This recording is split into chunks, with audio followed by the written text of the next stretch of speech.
चौधरी परवेज इलाही की गिरफ्तारी के लिए पुलिस के 4 मकामात ते किया गया ऑपरेशन नाकाम रहा।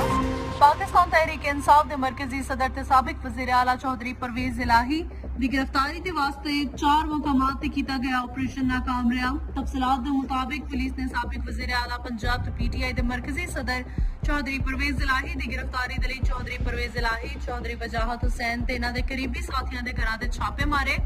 ताहम पुलिस नूं तमाम छापियां च नाकामी का सामना करना पिया ते परवेज इलाही नूं गिरफ्तार करने च नाकाम रही। गुजरात च पुलिस ने चौधरी परवेज इलाही के घर नाकाबंदी करके छापा मारिया।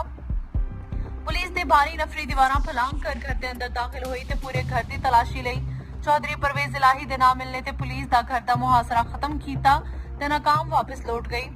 बादशाह पुलिस की भारी नफरी ने चौधरी वजाहत हुसैन की रिहाइश गाह ते छापा मारिया। उत्थे भी इन्हां नूं नाकामी का सामना करना पिया।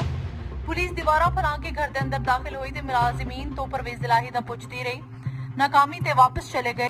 पुलिस नूं परवेज इलाही ते दीगर साथियों की रिहाइश गाह ते मारे गए छापियां च भी नाकामी हासिल करनी पई। कुंजा हाउस च छापे की वीडियो बनाने वालियां ते पुलिस एहलकारां ने तशद्दुद भी कीता।